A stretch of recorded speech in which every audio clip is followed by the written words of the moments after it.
Amén. Gloria a Dios. Entonces vamos al texto bíblico. Estamos en el capítulo 4, versículo 1 del libro de Segunda de Reyes. Qué preciosa es la Biblia, ¿no?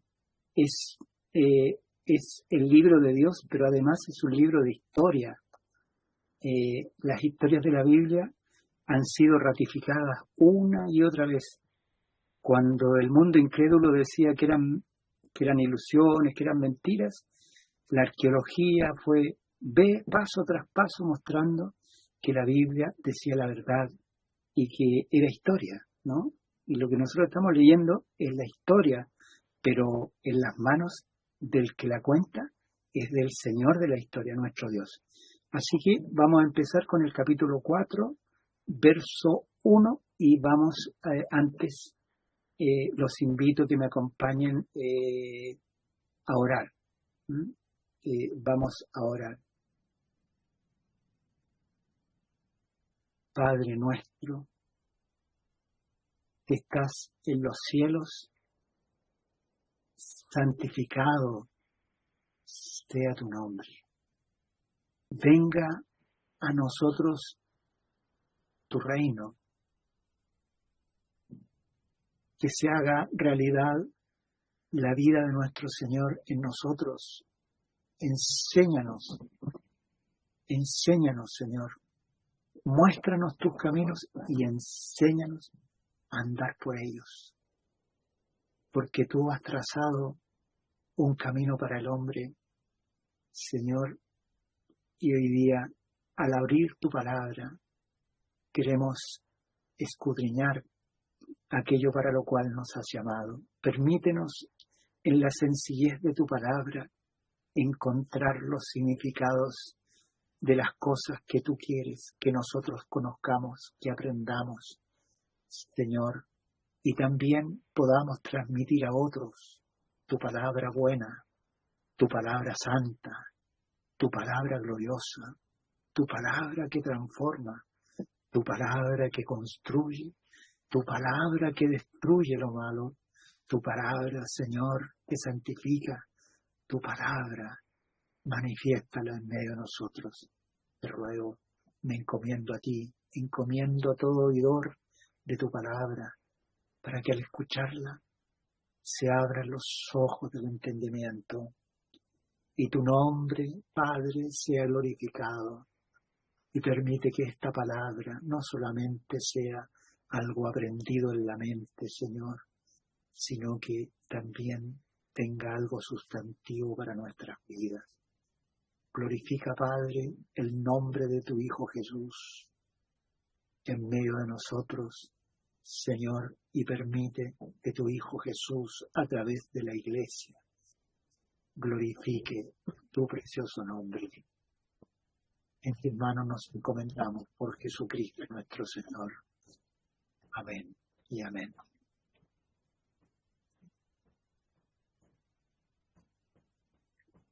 Una cierta mujer de las mujeres de los hijos de los profetas clamó a Eliseo diciendo: tu siervo, mi marido, ha muerto, y tú sabes que tu siervo era temeroso de Yahvé. Ahora un acreedor ha venido a tomar a mis 2 hijos como esclavos suyos. Una cierta mujer, no importa su nombre, pero es del pueblo de Dios y además es esposa de alguien descendiente de los profetas. Y su clamor tenía que ver con una necesidad urgente. Sus 2 hijos, a causa de las deudas, habían sido tomados como esclavos. ¿No? Era la manera de pagar. Una moneda de pago era tomar los hijos de aquellos que debían y ponerlos al servicio de un amo, de un dueño. Y Eliseo le dijo: ¿qué haré por ti? Dime, ¿qué tienes en casa? Y ella respondió: tu sierva no tiene en su casa sino una vasija de aceite. Y le dijo: vete a pedir vasijas a todos tus vecinos, vasijas vacías, pide prestadas, no pocas. Luego entrarás y cerrarás la puerta tras de ti y tras de tus hijos, y echarás en todas esas vasijas e irás poniendo aparte las que estén llenas. Y la mujer se alejó de él, después cerró la puerta tras sí y tras sus hijos. Ellos le acercaban y ella vertía. Y sucedió que cuando las vasijas estaban llenas, dijo a un hijo suyo: acércame otra vasija. Y él le respondió: no hay ni una vasija más. Entonces cesó el aceite. Y ella fue y se lo dijo al varón de Dios. Y él respondió: ve, vende el aceite y paga tu deuda, y vive tú y tus hijos de lo que sobre. Hasta ahí, hermanos.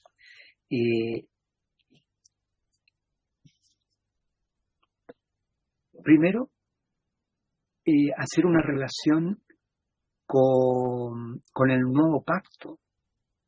Nosotros en pasajes anteriores estábamos viendo la figura que significaba Elías y Eliseo.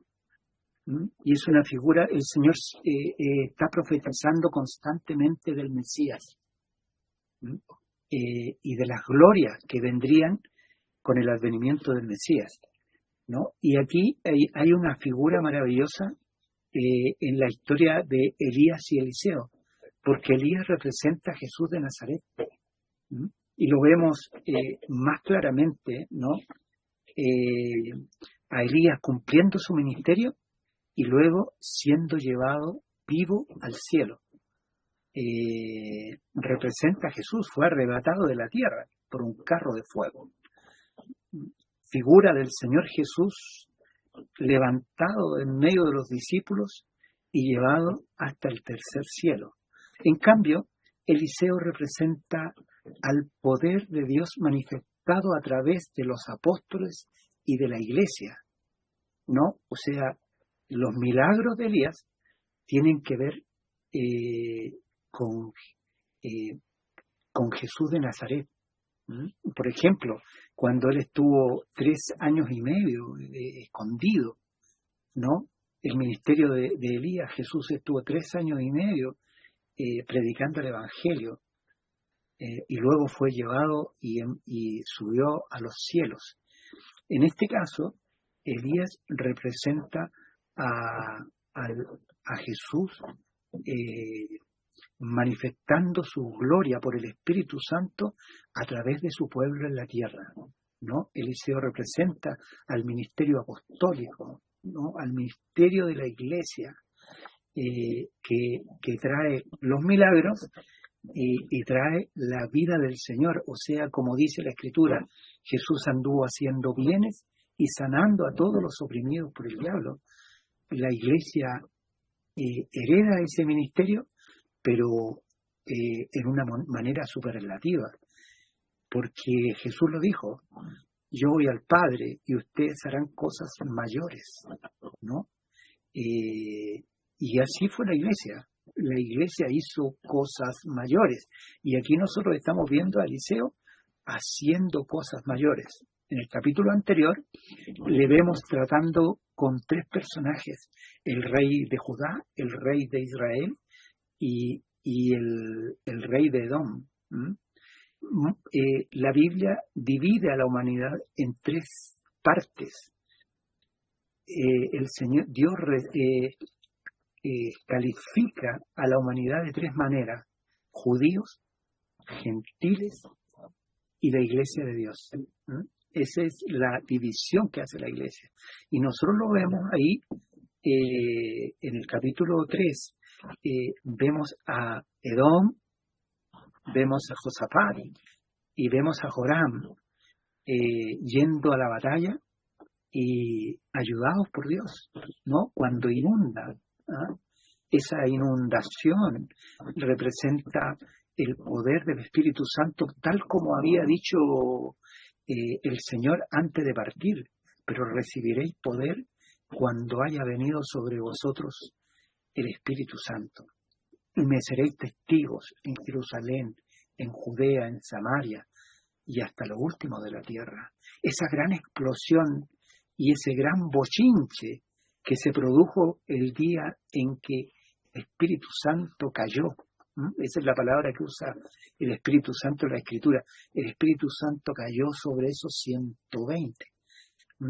Es la misma expresión que tuvieron los moabitas cuando vieron los campos rojizos, salió el sol y esas aguas que llenaron los pozos que habían hecho los israelitas para contener el agua, parecían sangre, y los moabitas pensaron que era algo que sus enemigos estaban derrotados, pero eran los anuncios de la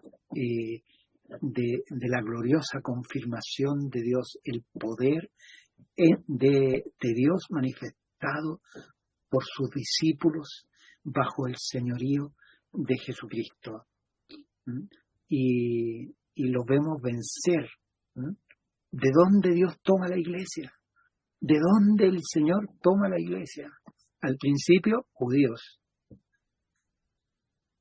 gentiles luego, y de judíos y gentiles, ¿no?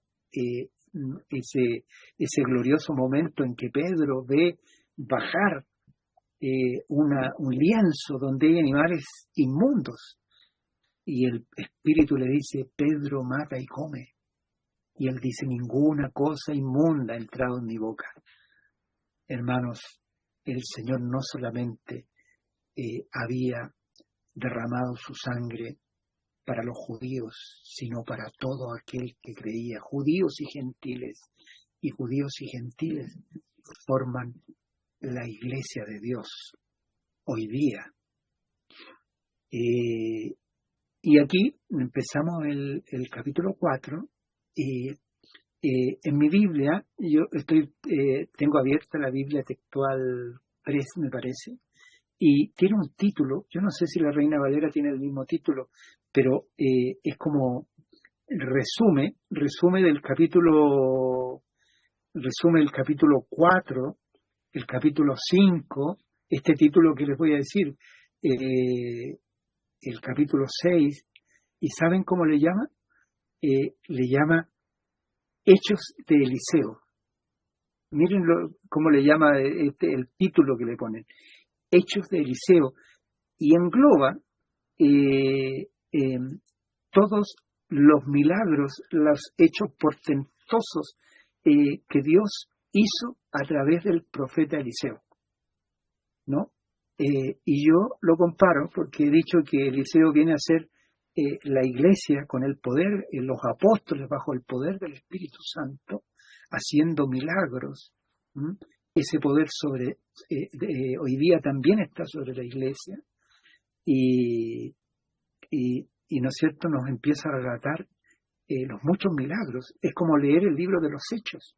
Cuando tú lees este capítulo 4 en adelante del libro de Segunda de Reyes, es como si tú estuvieras leyendo el libro de los Hechos de los Apóstoles, porque tiene el Señor siempre en la Biblia va anunciando al Mesías, va diciendo: esto va a pasar. Y antes de seguir, debo decir lo siguiente: hablar de la necesidad profética. Si ustedes se fijan, los profetas no aparecen cuando Israel está fiel a Dios, cuando todo está como el pueblo obedeciendo a Dios, sino los profetas aparecen en tiempos de infidelidad, en tiempos de prueba, en tiempos de escasez. En ese tiempo los profetas son parte del amor de Dios por su pueblo, que no quiere que nadie perezca, que nos advierte, que nos anima, que nos habla antes de tiempo, a tiempo y después de tiempo. Cuando nosotros nos damos cuenta de algo, de errores o pecados que hemos cometido, nos damos cuenta que el Señor hacía tiempo que nos venía diciendo, pero nosotros estábamos, no, yo estoy perfecto, estoy bien, pero el Señor nos viene hablando antes, durante y después. Y ese es el ministerio profético. El ministerio profético es la voz de Dios, como dice Hebreos, Dios habiendo hablado muchas veces y de muchas maneras. Ese es el hablar de Dios a través de los tiempos, particularmente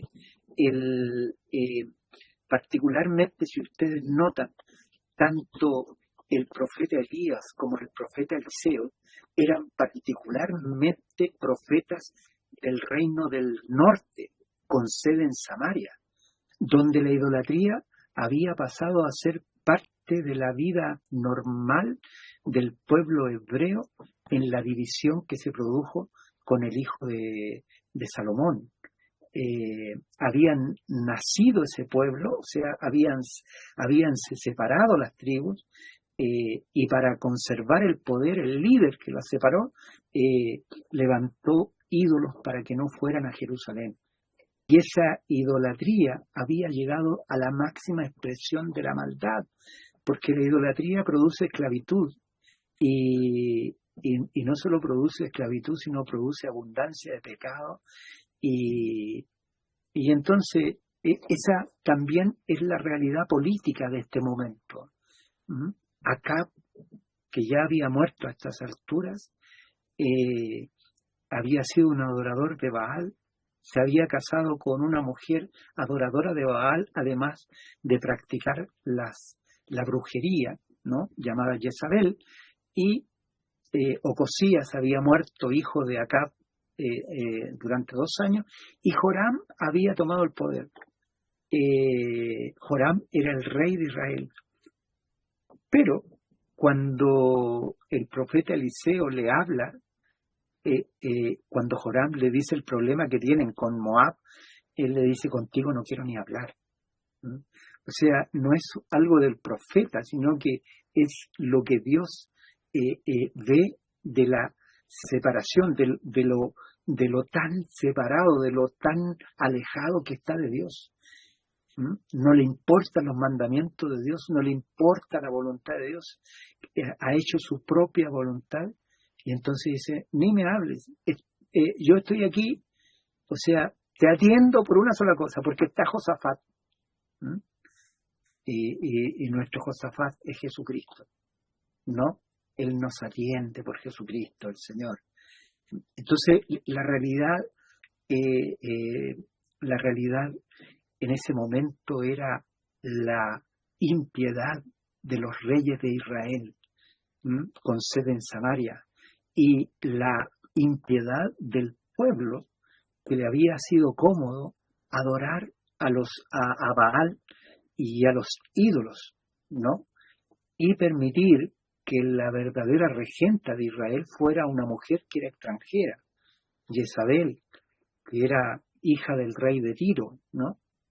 Y entonces también el Espíritu Santo, que tiene como figura a Elías y Eliseo, nos está anunciando que cuando venga el Mesías, cuando venga el Cristo, cuando todas estas figuras a través de la historia se conviertan en que aparezca la profecía para la cual todo eso fue anunciado, o sea, el Mesías. O sea, cuando apareciere Cristo, cuando Cristo apareció en la historia, nació, fue concebido y anduvo en este mundo, el esquema político era muy parecido, era igual. La profecía es completa, no solamente porque los profetas representan a Jesús en su ministerio terrenal y a Jesús en su ministerio celestial, obrando a través de su pueblo, sino también las condiciones políticas y económicas eran exactamente iguales. El pueblo, cuando nació Jesús, estaba bajo el imperio de Roma. La religión había perdido la esencia. Perder la esencia, hermanos, a veces nosotros pensamos que conociendo la Biblia podemos estar cerca de Dios asistiendo a reuniones. Yo en esto no digo ni animo a que no se acerquen ni estemos en las reuniones, sino que me estoy refiriendo que uno busca a Dios a través de las Escrituras y Dios te habla a través de ellas, pero también quiere un corazón quebrantado, un corazón que pueda permitir que el Espíritu Santo actúe a través de él, porque nuestro Señor está vivo hoy día y el Espíritu Santo nos hace que esa realidad, que eso que viene por la palabra, hermanos, se haga realidad en nuestras vidas.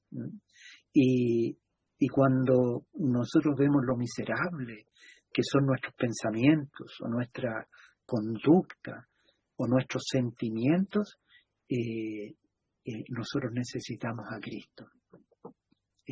Nosotros necesitamos la vida, como el rey David en medio de su pecado, él dice, crea un espíritu nuevo dentro de mí. O sea, está diciendo, quiero nacer de nuevo. Tengo la necesidad, si no nazco de nuevo, estas cosas serán para mí imposibles. En otras palabras, necesito a Cristo. Así como todos nosotros necesitamos a Cristo. Dicho esto, entonces vamos digamos al milagro, ¿no? En tiempos, hermanos, duros, aquí había tiempo de hambre en Israel, tiempo de mucha pobreza, y muchos tenían que endeudarse para poder seguir viviendo, ¿no? Para vivir. Ni siquiera era para comprarse alguna otra cosa. Era para vivir. Y el dueño de casa había muerto y el acreedor que les había prestado el dinero venía a la deuda, que no es como ahora, ¿no? Hoy día las personas dejan de pagar, te pueden sacar los muebles de tu casa o pueden hacer algunas cosas de ese tipo y luego la deuda prescribe. En ese tiempo la deuda no prescribía, o sea, tú tenías que pagar no con muebles, tenías que pagar con tus hijos o las personas que tuvieran en tu casa como esclavos. Y frente a esa necesidad, ella clama, ¿no? La mujer clama al profeta, le dice su necesidad, sus hijos van a ser esclavizados, no tiene cómo pagar la deuda. Y le pregunta, luego de escuchar el problema, Eliseo le hace una pregunta que uno pensaría que podría estar de más. Es como cuando el Señor habló a los ciegos y les preguntó qué quieren que haga, siendo que era evidente que querían que lo sanara, pero él le pregunta, ¿qué quieres que haga? Entonces ellos le dicen que es ser sanos, ¿no? Y en este caso el profeta dice lo mismo, ¿qué haré por ti? La iglesia en este tiempo, hermanos, tiene el poder del Espíritu Santo para seguir el ministerio de Cristo. El ministerio de Cristo lo siguieron los apóstoles. Y muchos quieren ser llenos del Espíritu Santo, pero ser llenos del Espíritu Santo tiene un costo, ¿no? Y el costo es perder la vida. El que perdiere la vida, la hallará. Y la falta de poder en la iglesia es porque nosotros queremos ser llenos del Espíritu Santo para estar bien o para que los demás nos consideren. El gran siervo de Dios nos nombren. Pero ninguna de esas cosas son valiosas, más bien son basura.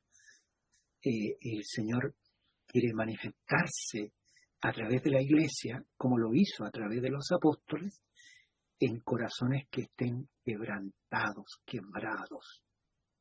Cuando escucho a mis hermanos contar de las situaciones que están viviendo, con respeto mucho, me doy cuenta, hermanos, cómo el Espíritu Santo trata con nosotros y a veces trata duramente con nosotros, porque nuestra naturaleza carnal debe ser quebrantada, y mientras no es quebrantada, nosotros nos conformamos con reunioncitas, con lecturas bíblicas, nos vamos, y eso no es como que nos satisface, pero nuestra vida va por otro lado.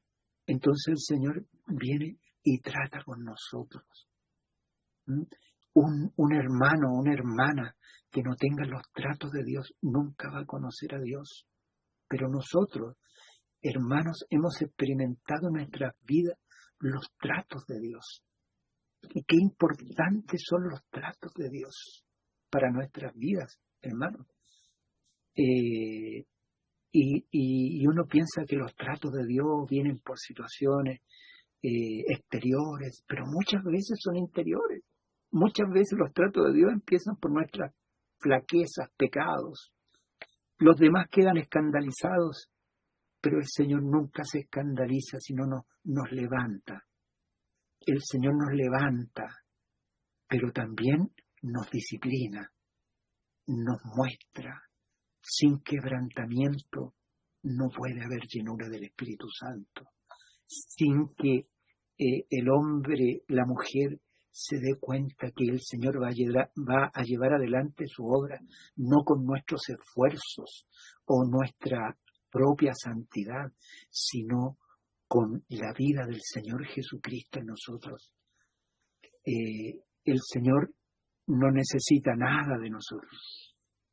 Lo que sí necesita, corazones quebrantados, para que el Señor Jesús pueda hacer su voluntad a través de nosotros. ¿Mm? Y eso es lo que está pasando, ¿no? En este caso, como los tratos de Dios sobre esta viuda representa, hermano, al pueblo de Dios, a nuestra incapacidad, porque el esposo había desaparecido. El esposo era el que guardaba, ¿no? Era el que guardaba a la mujer. Entonces, aquí ustedes ven las vicisitudes por las cuales pasa el pueblo de Dios. Aquí en este caso, esta viuda dice una cierta mujer. Esta cierta mujer puede ser la Sandrita, un Anoe, me refiero. Claro, porque si ustedes se fijan, mi hermana, en los tratos que ella tiene, recurre a lo que ha sido siempre su vida, su fuerza, su inteligencia, su capacidad. Y no dudo que ella tiene mucha capacidad, porque además tiene una formación de hogar y de estudio importante.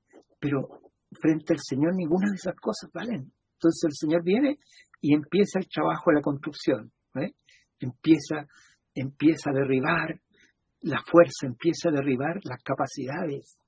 Y yo podría decir, qué maravilloso cuando Dios trata con nosotros, pero es doloroso, nos duele, nos deja de pronto desconcertados. A veces pensamos que Dios nos ha abandonado. No, Dios no nos ha abandonado, sino lo que Dios ha hecho es tratarnos para que nos quebremos. Dios no espera que seamos como esos árboles que se doblan, pero nunca se quiebran. Dios quiere quebrar el poder de la carne. Y la forma de hacerlo es llevándonos a situaciones y que nuestra fe no se pierda, ¿no? Que podamos recurrir al Señor y que no recurramos a la murmuración. Cuando viene la murmuración, hermanos, es como, tengo que intentarlo de nuevo, dice el Señor, porque la murmuración murmurar contra Dios es muy delicado. Y cuando uno no se da cuenta cuando murmura contra Dios. Uno dice, ¿por qué me pasan a mí estas cosas? ¿Mm? Etcétera. Y murmura, y va murmurando. Pero cuando el creyente es quebrantado, uno quiere decir, Señor, yo quiero tu vida. Yo quiero a Cristo. No, ya no quiero mi vida. Pero cuando yo soy la persona que soluciona los 1000 problemas que se me presentan, ¿te fijas? Yo creo que soy capaz y estoy pensando, ¿cómo lo hago con mi mente? Entonces voy a tratar de disciplinarme en mi mente. Y no, la Escritura dice que tenemos la mente de Cristo. Dice que tenemos los afectos de Cristo y que tenemos la voluntad del Señor. Y lo que necesitaba la mujer, la respuesta a su clamor, era un problema económico. Pero miren cómo lo soluciona el profeta. El profeta le dice, ¿qué tienes? Lo que ella tenía. ¿Qué tenía ella? Lo único que tenía era una vasija con aceite. No tenía nada más. Y entonces le dijo, mira, anda y pídele a todos tus vecinos, a los más que puedas, vasijas. Y luego enciérrate con tus hijos y llena las vasijas. ¿Se fijan que lo que le dice el profeta es una locura? ¿Ustedes se dan cuenta que es una locura? Pero la mujer que hizo creyó. Qué simple. Ella vino, se encerró con sus hijos, tomó las vasijas, ¿no es cierto?, de todos los vecinos que pudo, y empezó de su vasija a trasvasijar, a trasvasijar, a trasvasijar. Y ella, terminada la operación, va donde el profeta y le dice, he hecho, no hay ni una, no quedó ni una vasija, el aceite cesó. Y cuando cesó el aceite, hermanos, ella fue donde el profeta. Y el profeta le dio el consejo. Dice, ve, vende el aceite y paga tu deuda. Y vive tú y tus hijos de lo que sobre. Primero, hermanos, quiero decir que la Biblia, cuando habla de vasija y habla de aceite, no sé si ustedes se acuerdan de esa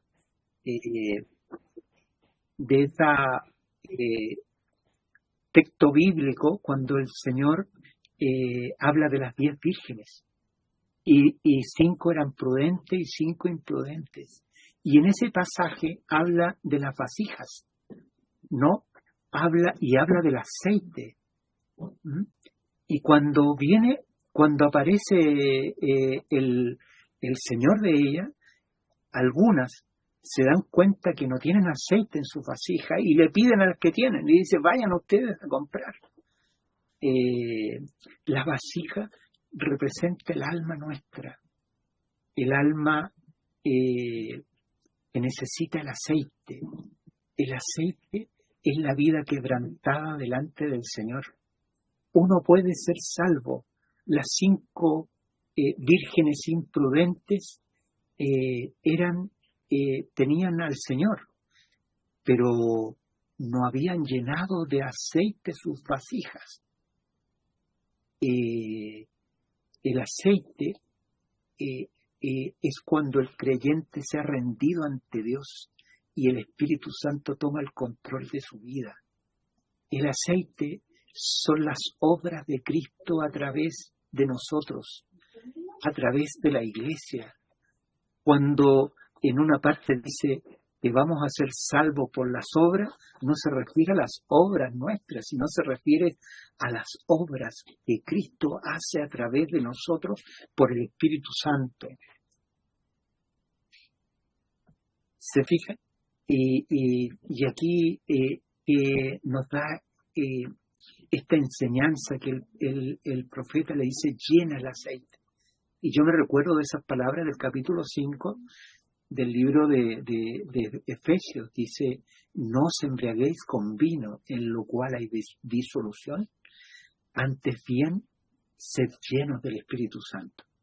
Y cuando dice ser lleno del Espíritu Santo, nos está diciendo sobre nosotros, a nosotros, ustedes, yo les mando que sean llenos. Es como que nosotros tenemos que llenar la vasija. ¿Y cuál es la enseñanza? No os embriaguéis con vino. El vino es embriagante. Los sacerdotes judíos se les prohibió tomar bebidas embriagantes desde el día que Nadab y Abiú, los dos primeros hijos de Aarón, murieron en el interior del templo, y inmediatamente después lo siguiente fue que se prohibió a los sacerdotes bebidas embriagantes. Para nosotros los embriagantes, hermanos, son las cosas de este mundo, el dinero, el placer, la pantalla, lo que este mundo nos ofrece, las salidas que tenemos, ¿no? Son hoy día los embriagantes, el teléfono, qué tremendo embriagante, hermano, ¿ah? Es un embriagante, y eso hace que no nos permite llenarnos porque estamos llenos. A veces nosotros estamos llenos, pero no estamos llenos del Espíritu Santo. Estamos llenos de películas, estamos llenos de programas televisivos, estamos llenos de Instagram, de TikTok, de todas esas cosas, hermano, y eso llena. Por lo tanto, nuestra alma no tiene, o a veces estamos llenos de afectos naturales, que no son malos, pero sí ocupan el lugar que debe ocupar Dios, ¿no? Afecto por hijos, por padres, por hermanos, etcétera. Y yo con esto no digo que no se les ame, sino tomen su lugar. Entonces, ¿cómo Dios va a llenar un vaso que está lleno? No puede. A veces nuestra alma está llena de esos embriagantes. Y esos embriagantes, la vasija está llena. Entonces dice, no os embriaguéis con vino. Está diciendo, vacíense, dejen de tomar. Dejemos el alcohol. ¿Ah? Está diciendo, juzgar los embriagantes. Y luego él nos dice, sed llenos del Espíritu Santo, porque los embriagantes traen a colación al hombre natural, al hombre viejo, al cual alimentamos y nos impide que el Espíritu Santo nos llene. Y de repente cuando vienen unas gotitas del Espíritu Santo, cuando el Señor nos habla, cuando en medio de la congregación nos gozamos, nos alegramos, al poco andar salimos y se nos va el aceite, ¿no? Y luego otra vez y vacío el aceite. Y entonces el Señor nos habla de la cruz, nos habla de la muerte, porque esa es la forma que el creyente te llena del Espíritu Santo. Cuando dice, no yo. Estábamos leyendo con unos hermanos el libro de Esdras, y la Biblia dice algo muy lindo en contraposición al libro de Daniel. Cuando el profeta Daniel estaba en Babilonia, la Escritura dice, y Daniel propuso en su corazón no contaminarse con la comida del rey. Es de lo que estamos hablando, ¿se fijan? Esta es la contaminación. La comida de la carne es contaminación. Él propuso no contaminarse con la comida del rey. Pero cuando usted lee en Esdras, oh hermanos, miren, porque son dos pasajes que son complementarios.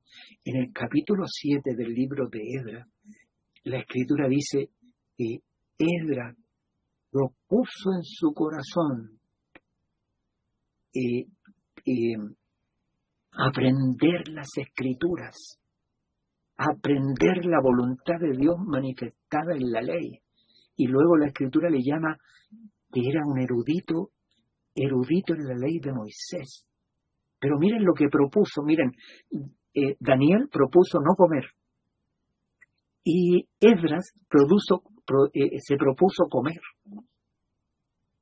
¿Se dan cuenta? Mientras Daniel propuso no comer la comida del rey, Esdras propuso comer la comida del Rey de Reyes y Señor de Señores. Hermanos, o sea, alimentarse con la palabra. Cuando es una proposición que lo lleva, una proposición que no es solamente algo que nosotros tenemos que aprender en la mente, porque cuando las cosas son de fe, hermanos, la fe es con obras. Él en su corazón dijo: yo me quiero alimentar de la palabra de Dios, de los mandamientos que Dios nos dio por medio de Moisés.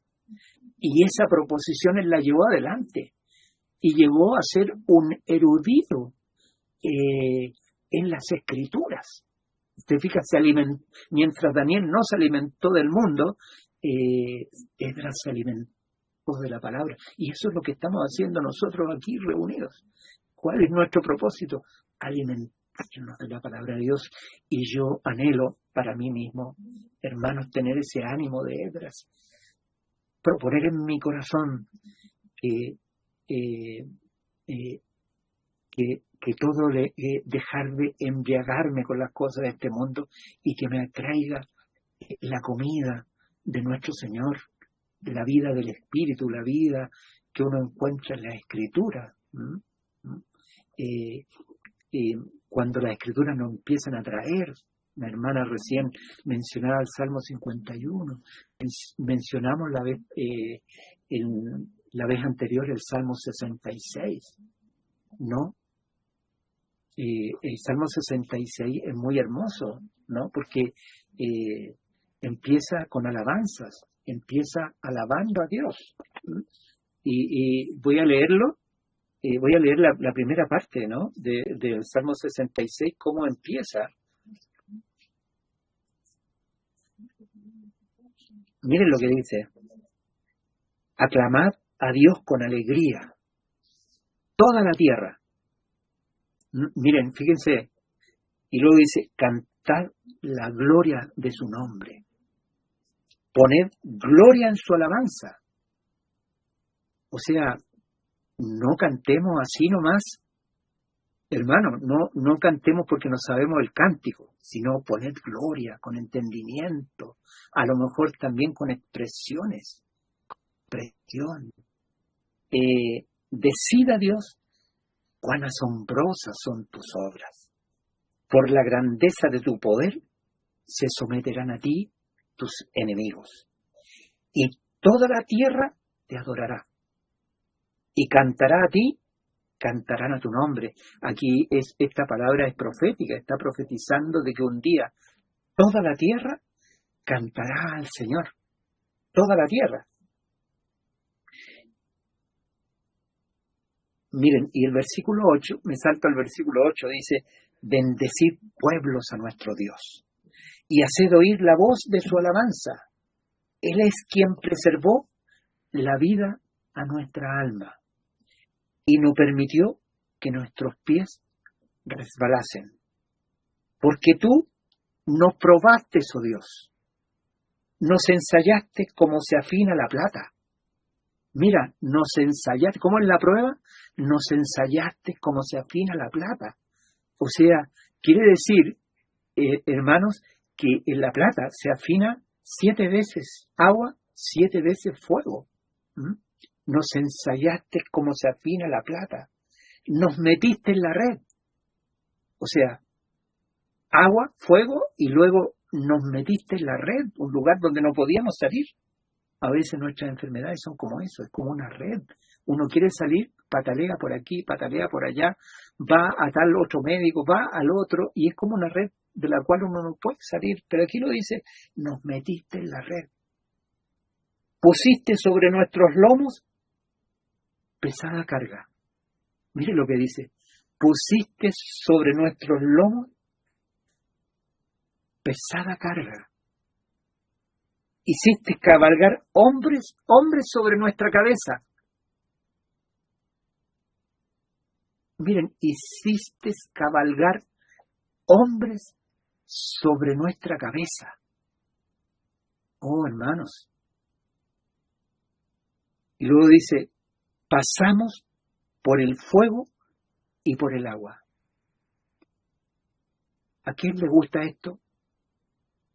¿A quién le gusta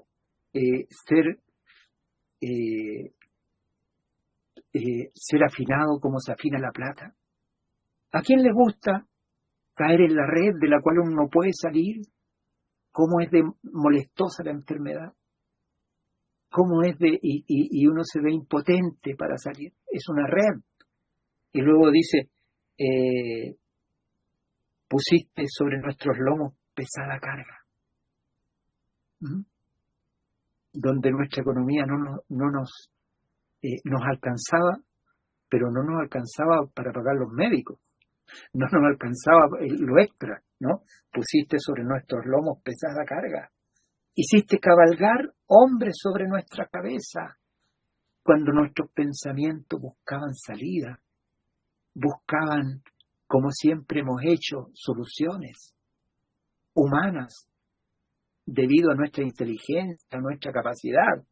Y luego dice, pasamos por el fuego y por el agua, y miren cómo termina el versículo 12, dice, y nos sacaste a abundancia. Qué esperanzador es esto. Miren, y nos sacaste a abundancia. El problema nuestro es que nosotros queremos que nos saque abundancia.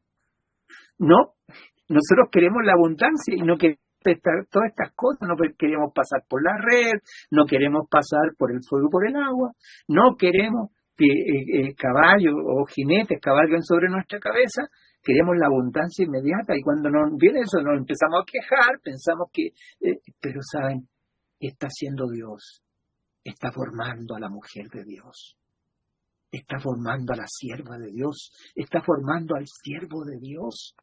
Hermanos, el Señor nos forma porque es Padre. Y luego dice, y nos sacaste abundancia. Pero saben, no fuimos nosotros, no fue nuestra inteligencia, no fueron nuestros trabajos, fue Dios nos sacó a la abundancia. Pero primero teníamos que saber algo, teníamos que saber que necesitamos ser llenos del Espíritu Santo. A veces no es una necesidad para nosotros, ¿no? Como vivimos todos los días, no es una necesidad ser llenos de Cristo. Y por lo tanto, los embriagantes están a la puerta nuestra y nos seguimos embriagando. Y como nos seguimos embriagando, el Señor dice, necesita los tratos. Y uno entra en los tratos de Dios. ¿Cómo trata nuestras vidas el Señor? ¿Saben? Cuando un hermano o una hermana no tiene los tratos de Dios, su labor no es confiable para algunos servicios en las manos del Señor, ¿no? Y el Señor lo dice cuando habla de ancianos, por ejemplo, él dice, no, a ver si me acuerdo de la palabra que usa, no un... es como dice una persona que no sabe. Algunos lo interpretan como que no conoce las Escrituras, pero saben, bueno, algunos están en las cartas de Pablo, cuando habla y aconseja de los ancianos, él dice una palabra que a mí no la traigo, no queriendo decir que una persona que ignora, no es apto para ese cargo, dice. ¿Y por qué no es apto para el cargo? No porque no sabe, porque puede saber las Escrituras de pe a pa, pero le faltan los tratos de Dios. Miren, le faltan los tratos de Dios. Cuando Dios nos utiliza, necesita hombres y mujeres que tengan los tratos de Dios, para que cuando se enfrente a una situación, no se salve como se salvó Israel ese día que murmuraron y querían matar a Moisés porque no había agua.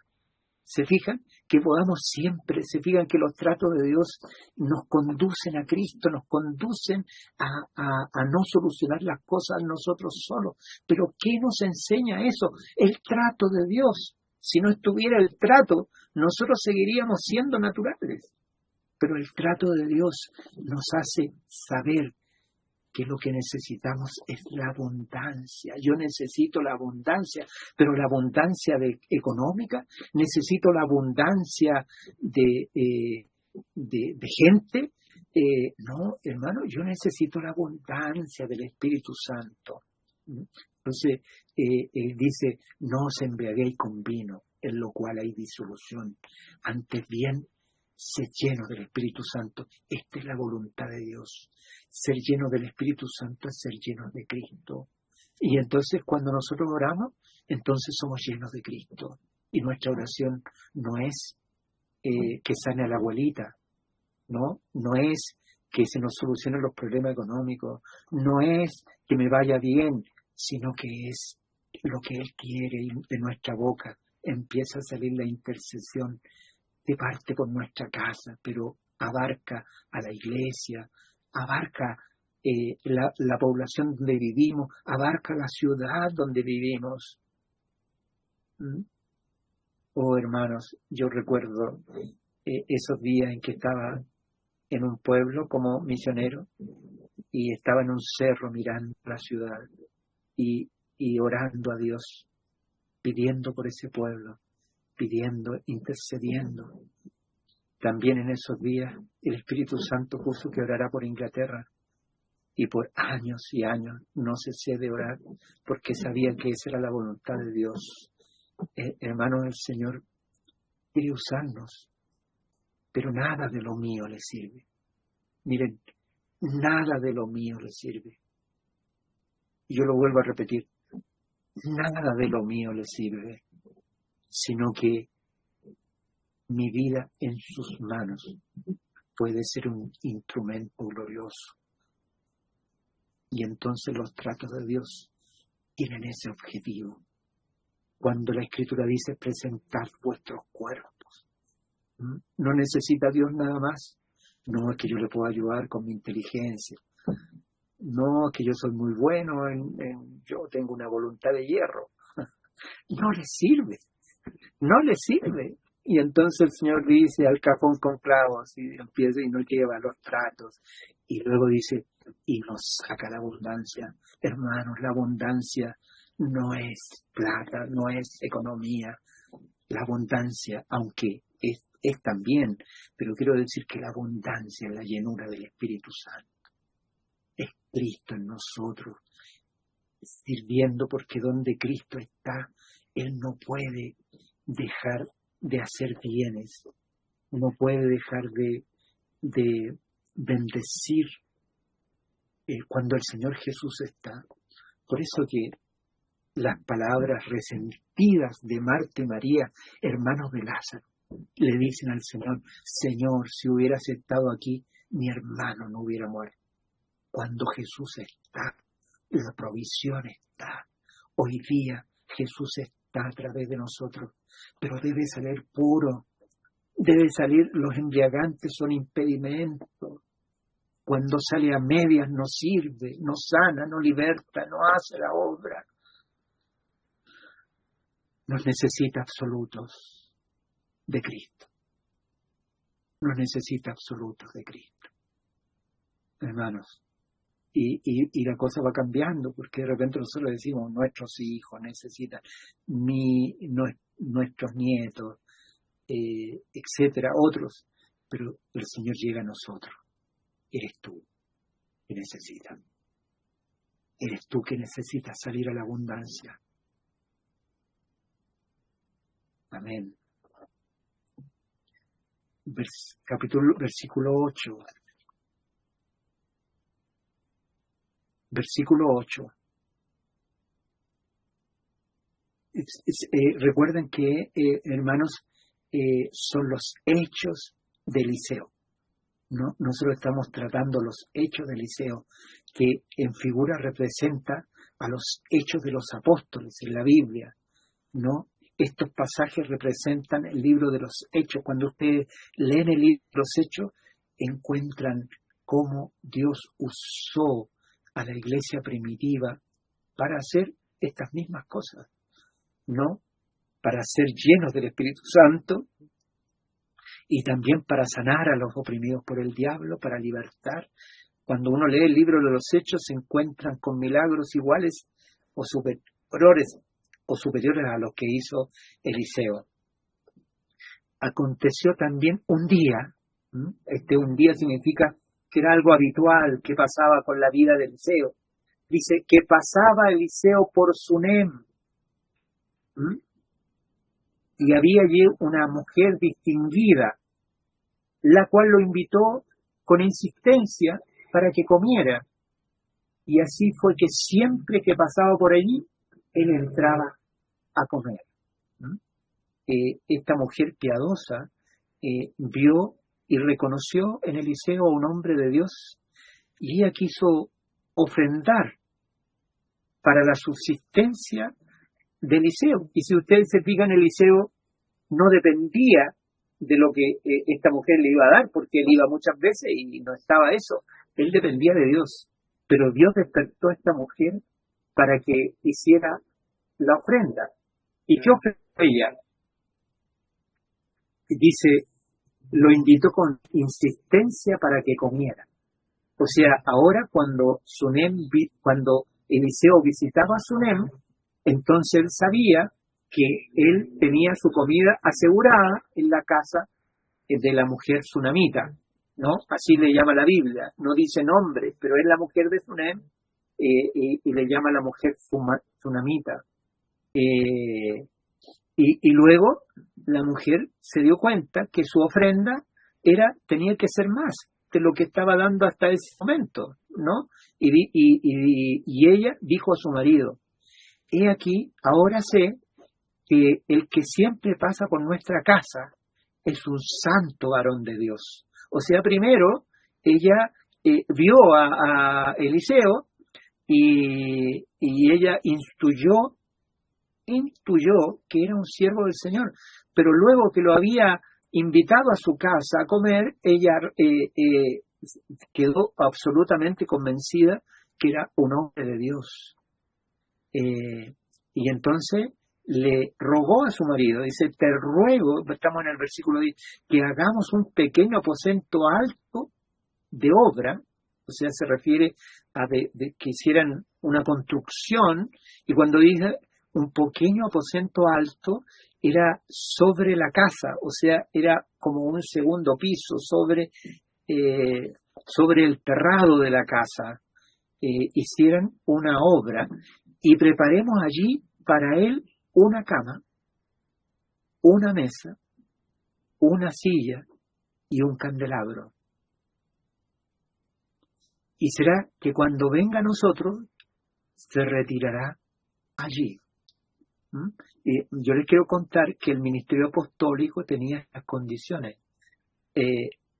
Todos los apóstoles, a excepción de Pablo, que por la misión que tenía entre los gentiles, él era respaldado económicamente por algunas iglesias, pero él también trabajaba con sus manos. Pero todos los demás apóstoles eran sostenidos en la obra por la iglesia. El Señor mismo había dado mandamientos. Él había dicho, el que predica el Evangelio, viva del Evangelio. Todos los apóstoles usaron de esto que el Señor dijo, y particularmente vemos nosotros aquí a Eliseo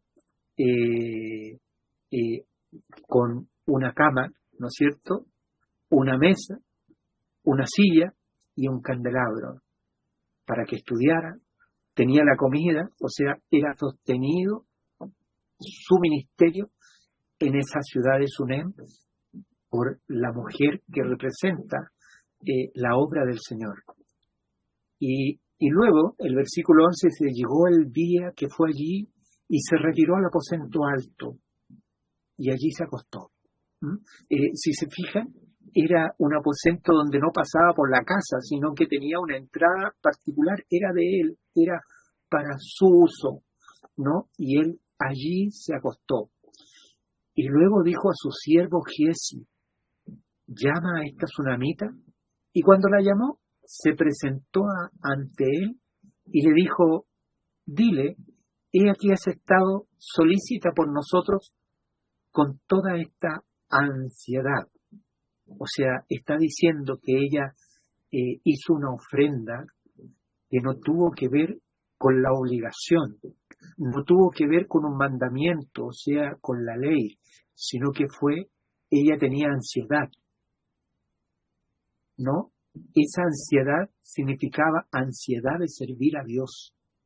Era ansioso y ella dice, en bien de nosotros, ¿qué puede hacerse por ti? O sea, el profeta manifestó la gratitud, o sea, vio la ofrenda que esta mujer había dado, voluntaria, sin presión, había nacido solamente dada por Dios en el corazón de ella. Y entonces el profeta, agradecido, le dice, ¿querrías que hablara por ti al rey? O sea, ¿tienes alguna necesidad? Yo podría hablar. Hablo con el rey y puedo hablar por ti, o al capitán del ejército. Pero ella respondió, yo habito en medio de mi pueblo. Mira la respuesta que le dio, hermano, yo habito en medio de mi pueblo. ¿Qué quiso decir? No necesito nada. No necesito que tú me des una... No, yo estoy bien. Una persona agradecida había ofrendado, no poco, había hecho una construcción, y entonces ella no necesitaba nada. Y entonces Eliseo sigue hermano, tratando con su siervo, y él dijo, ¿qué puede hacerse entonces por ella? Le pregunta a Giesi, su empleado, y respondió Giesi, en verdad ella no tiene hijo y su marido es anciano. Miren, hermanos, el corazón de esta mujer sí tenía necesidades. Sí, había una necesidad ardiente, que era la necesidad de ser madre, pero todas sus necesidades, ella había puesto algo antes que sus necesidades, y era la voluntad de Dios. Era haber dado alojamiento al profeta. Eso para ella suplía todo, lo demás lo podía soportar. Sin duda que quería ser madre. Y él dijo, llámala. Así que la llamó, y ella se detuvo ante la puerta, o sea, estuvo en la mampara ahí de la puerta. Y él dijo, para este tiempo, según el tiempo de la vida, abrazarás a un hijo. El profeta habló de parte de Dios y le dijo que en un año más ella iba a ser madre.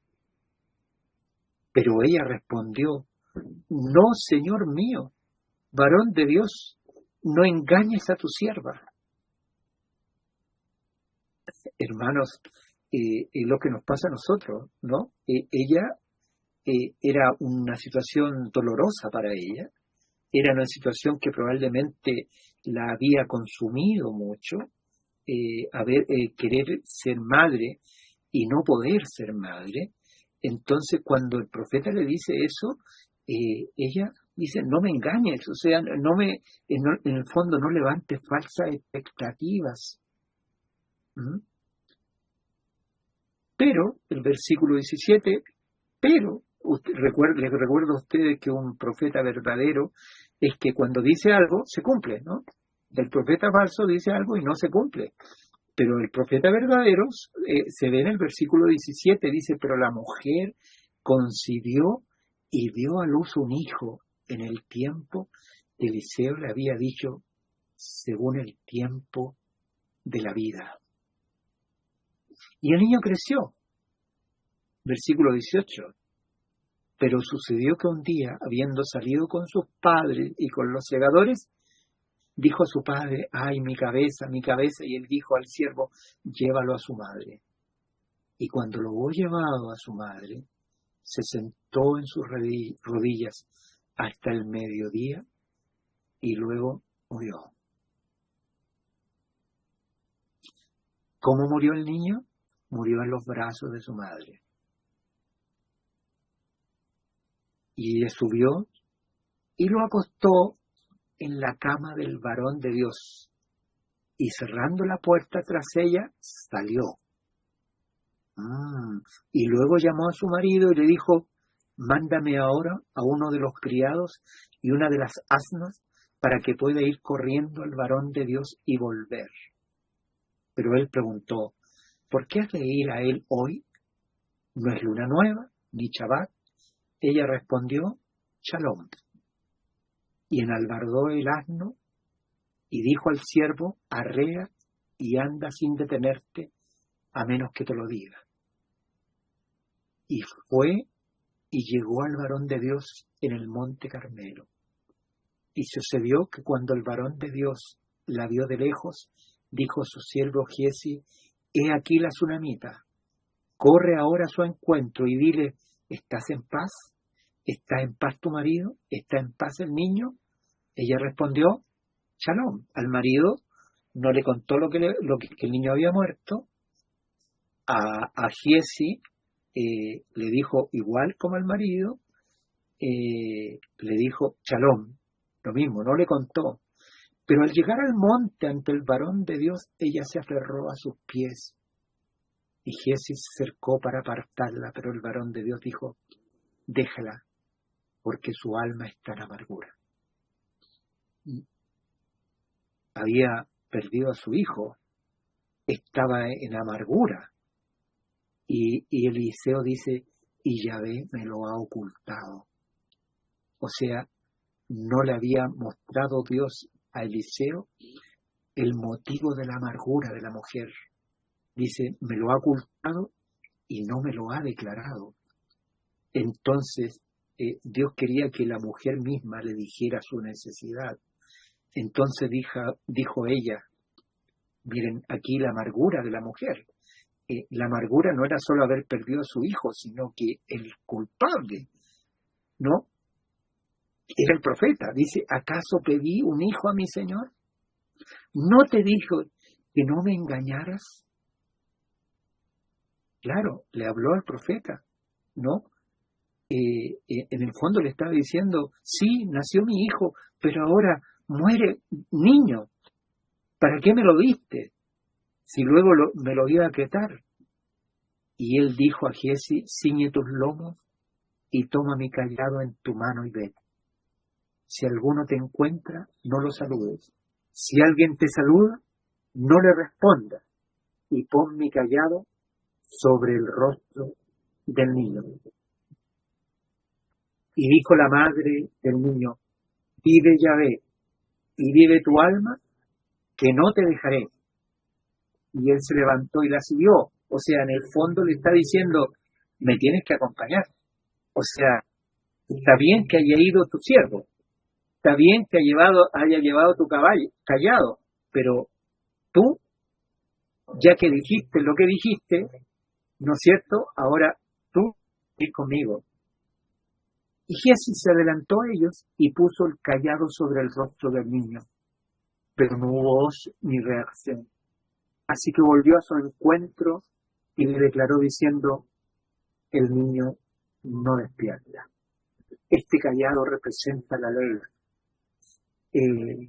Él lo puso frente al niño, pero saben, la ley no da vida.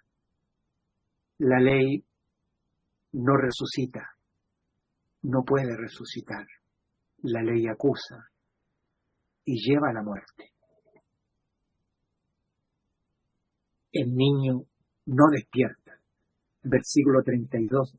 Cuando Eliseo llegó a la casa, he aquí el jovencito muerto, tendido sobre su cama. Entonces entró, cerró la puerta tras ellos dos y oró a Yahvé. Estaba solo. La madre estaba afuera con el siervo. Después subió y se echó sobre el niño y puso sobre su boca sobre la suya, sus ojos sobre los suyos y sus manos sobre las suyas, y se tendió sobre él y la carne del niño se calentó. Luego volvió y caminó de un lado a otro de la casa. Después subió, se tendió sobre él y el jovencito estornudó 7 veces. El jovencito abrió sus ojos. Hermanos, este es el poder que operaba sobre la iglesia primitiva, sobre los apóstoles. Era el poder de la muerte del Señor, el poder que había derrotado al diablo y que había derrotado la muerte. El Señor había resucitado, había vencido. Y el profeta Eliseo, que representa a la obra de Jesús glorificado en la tierra, encarnado en sus discípulos, ese poder de resurrección estaba también operando. Por eso dice ojo con ojo, boca con boca, mano con mano. Eso fue lo que hizo Jesús. Jesús se tendió sobre una humanidad muerta. Jesús vino a tenderse sobre aquel que había, como dice en el capítulo 11 del libro de Juan, cuando Jesús dice que remuevan la piedra, la hermana de Lázaro dice, lleve ya. Jesús se echó sobre una humanidad que tenía más de 4.000 años. 4.000 años había muerto. Había salido del Edén en muerte y Jesús se echó sobre esa humanidad que vivía y nos resucitó. El niño había resucitado. El ministerio de la palabra de Dios, el ministerio de la iglesia es para resucitar a los muertos. La palabra de Jesús, la palabra del Evangelio en la boca de sus siervos, en boca de la iglesia, en boca del creyente es lo único que puede levantar de la muerte. El mundo está muerto en delitos y pecados, pero nuestro Señor puso mano con mano, boca con boca, ojos con ojos, murió en la cruz y resucitó al tercer día, hermano. Se levantó de la muerte. Versículo 36, entonces llamó a Giesi y dijo, llama a esta tsunamita. La llamó pues, y cuando ella llegó, él le dijo, alza tu hijo. Jesús dijo, saquen la piedra, desatadle. Lázaro había resucitado, pero esta resurrección está hablando del tiempo en que los apóstoles tenían que ser testigos. Me seréis testigos en toda Jerusalén, Judea, Samaria y hasta lo último de la tierra. Y su palabra, ¿qué iba a producir? Iba a producir que la obra de la cruz, que Jesús, ojo con ojo, boca con boca y mano con mano, iba a levantar el que oyere la voz del Hijo de Dios. Se levantará de la tumba. Bendito es el Señor por cada uno de nosotros que hemos sido levantados de la tumba. Nosotros también hemos sido como ese niño muerto, hermanos, y que Jesús levantó para ahora ser alzado. Alza tu hijo. Ella entonces entró dentro, es como algo profundo, ¿no? Entró dentro y cayó a sus pies postrándose en tierra. Lo primero que hizo fue adorar a su Señor. Cuando el Señor haga, adoremos, hermanos. Lo opuesto a la murmuración es la adoración. Queridos hermanos, el lenguaje del diablo es la queja, es la murmuración. El lenguaje de la iglesia es la adoración. Nos postramos ante Él. Me postro ante ti en adoración. La iglesia se postra ante su Señor porque hemos sido levantados de la muerte, y le adoramos. Que este lenguaje llene nuestra vida. El lenguaje de los siervos del Señor de la Iglesia es adorar a aquel que se unió a nosotros para levantarnos de la tumba. Hemos resucitado juntamente con Cristo. Estábamos muertos y hoy día tenemos vida porque el Padre nos unió a su Hijo.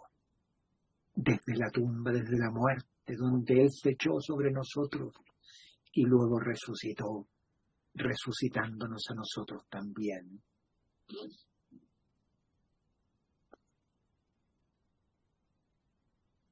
Primero cayó a sus pies, después asó a su Hijo y salió. Se unió al pueblo de Dios, de los resucitados por el Señor Jesucristo. Bendito es el Señor. Vamos a llegar hasta aquí, hermano. Recuerden que, la Biblia está en capítulos y tendríamos que haber terminado este capítulo, pero siguen los hechos de Eliseo, ¿no? En el capítulo, en lo que termina el capítulo 4, en lo que termina el capítulo 5, y así siguen los hechos. Así que vamos a tener hasta ahora estos hechos, los primeros dos del capítulo 4, y el próximo jueves nosotros vamos a seguir con lo que nos queda en el capítulo 4, verso 38. Vamos a seguir con los hechos de Eliseo.